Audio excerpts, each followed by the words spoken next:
Greetings everyone, this is Collectibles Euphoria with a review of Disney's Beauty and the Beast Belle Enchanting Ball Gown by Hasbro. This enchanting ball gown Belle doll is inspired by her outfit as seen in Disney's soon-to-be-released live-action film Beauty and the Beast. For more details regarding this doll version, please continue to stay tuned.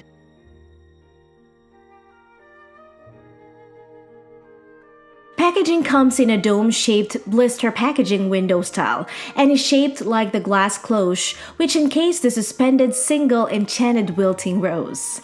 It has beautiful embossed filigree patterns on each sides, one on the top right-hand side and a bigger pattern on the left-hand side, which is inspired from the ice fragment patterns seen on the glass cloche protecting the enchanted rose. It also has embossed Rococo-inspired ornate borders on the bottom, as well as the head area where the promotional image of Belle is located. The enchanting ball gown is written below the Rococo ornate borders, as well as the choking hazard warning sign.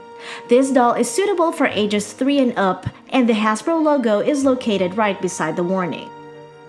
On the back, it shows a magnified promotional image of Belle holding a red rose with a bluish background of filigree patterns as seen on the glass cloche of the enchanted rose. The Disney Beauty and the Beast logo is located on the right side, and right below it is a very short description of Belle, translated into different languages. On the bottom left-hand corner is where you can locate the Hasbro logo. This doll retailed at $29.99 US. Belle is seen standing on a backdrop which appears to be one of the rooms of the enchanted castle. The inside of the castle is heavily inspired by the Rococo design. Out from its blister packaging, Belle is crafted donning her iconic yellow ball gown. Her hair is styled in a half ponytail with the rest of her hair hanging down to her waist. The hair is parted in the middle at the front of her head in a twisting motion, with the remaining strands of her hair on each sides pulled back into a large twisted bun, then is twisted in a loop to lock it in place. The gold feather hair ornament is clasped around the twisted bun. It also has a clear elastic to help hold the bun in place. Her hair color is light golden brown in general, with some light brownish blonde highlights visible on the bangs area and the twisted side of the pulled strands. The remaining sections of the hair were styled in gorgeous locks and are soft to touch due to minimal gel application. Her face has a widow's peak at the hairline, which is an accurate hairline detail seen on Emma Watson. Her face sculpt, though not bearing the exact resemblance to Emma, is provided a Hasbro-inspired facial detail which is pretty enough to say the least. The painted facial details are minimal and pretty, with minimal freckles on her face. She has a hint of blush on her cheeks and has a nude lipstick. Overall, she has a soft look on her face which is very feminine, creating a good representation of what a female doll should appear, which also makes up for its less facial accuracy from the actress. She is wearing a golden yellow plastic necklace which can be removed easily if wanted, since it is just resting on her neck and is not closed on the back. The details of the pendant is also visible, which is composed of twining willow branches design. Belle was provided with a heavily glittered bodice. The shoulder area is sleeveless, has a cord décolletage, and the bodice has a V-shaped panel. The middle part of the bodice has an organza fabric that is cut and sewn perpendicular to the V-shaped panels. The dress can be removed by separating the Velcro pieces on the back. The bodice is very simple and doesn't bear any detailed design as seen in the film. Belle's skirt is my favorite part of her ball gown as it bears an accurate resemblance from the layering and cut of the skirt to the beautiful intricate gold detailing which are meticulously placed all around the layers of the skirt. I also appreciate the fact that the yellow shade provided on the skirt is similar to its film counterpart. The fabric used for the first 3 layers are chiffon fabric. The first 2 layers are separated by 2 panels, leaving a gap in the middle to highlight the layers of the gown. The gold detailing on each layers of the skirt is top-notch. The glitters adhere to the design perfectly well with no faltering details. The first layer has a gold detailing for most of its fabric, while the second and third layer only has visible gold detailing adjacent to the trim line. The third layer has no paneling, but still continues the same golden detailing all throughout the edge of the skirt. The fifth layer is made from a golden yellow satin fabric, and the sixth layer is a white satin fabric. The overall layers of multiple fabrics provided a fuller design on the skirt as well as how the skirt is sewn onto the bodice. Belle wears a golden yellow-green shoes with some sculpted bow detailing on the top. On her left hand, she holds a cardboard red rose to replicate the promotional image of Belle, though the rose is only visible on one side of the cardboard and is kept on her left hand using clear elastic. Articulation-wise, Belle has limited neck flexion and extension, but has good rotation and sideward motions. The shoulder has full rotation, though the movements are stiff, and has limited outward motions. It also has limited elbow bends, but has full rotation motions on the wrist, as well as bending motions. The leg can swing forward and backward, but has limited outward motions. It has no knee articulation nor ankle articulation. To compare and contrast with the Disney Store version of Belle, the main striking difference is the execution and presentation of the iconic tiered yellow ball gown Belle dons in the film. Hasbro presented a movie-accurate skirt design as it shows two defined layers of separate panels on each sides, as well as the gold detailing seen throughout its own skirt. The gap between the two panels are also wider, which gears towards movie accuracy, comparing to the narrow gap seen on the Disney version.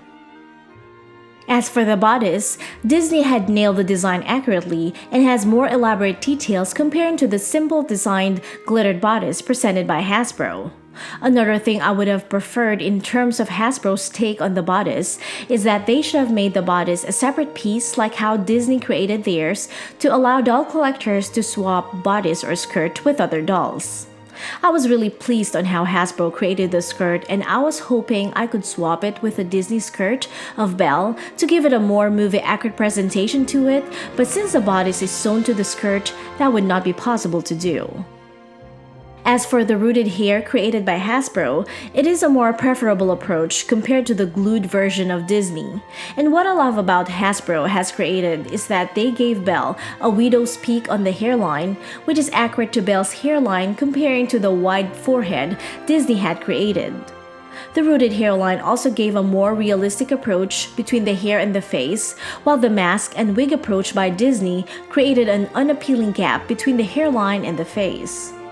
The hairstyle on both dolls are lovely, but I think Disney won over by creating a braided bun as well as giving Belle a nicer hair color, volume, and texture compared to the hairstyle of Hasbro's version of Belle.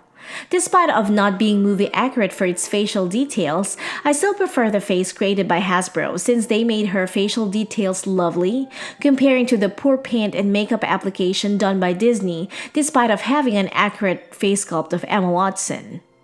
Hasbro's take has a softer look to it, which looks appealing on a doll, comparing to the realistic approach made by Disney, but is lacking on correct paint apps to recreate a softer feminine look to the doll. As for Belle's accessories and ornaments, the sculpted details of the feathered hairpiece was not as elaborate as the one created by Disney, and the plastic piece by Hasbro looks cheaply done.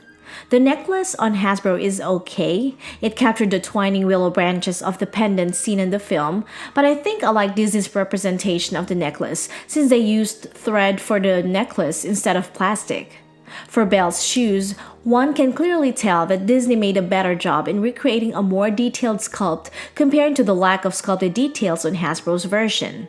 The red rose provided by Hasbro to Belle is a nice addition, however, it would look more appealing had they chose to provide a plastic sculpted rose versus a cardboard rose, which makes it look cheap.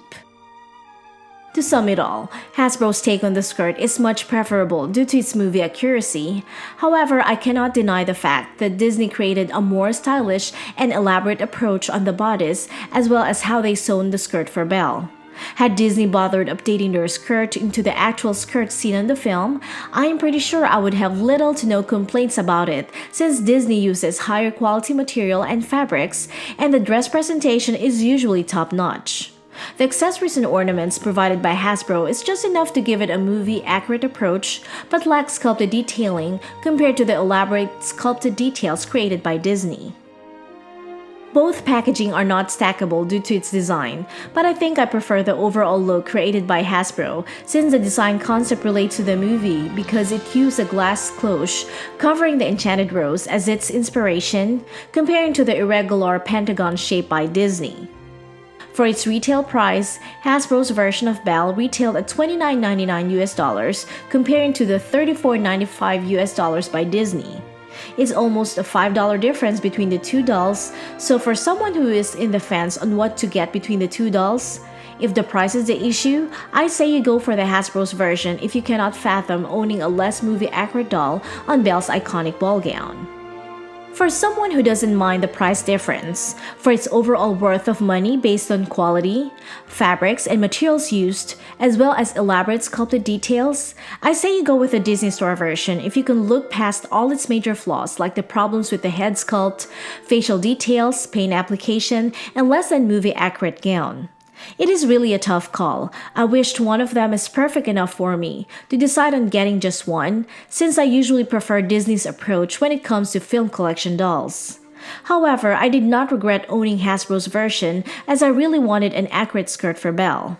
I also like their choice of design for its packaging since they used the glass cloche concept for their packaging, though I wish they did not use a blister packaging style since once opened, you no longer have an option of placing her back inside.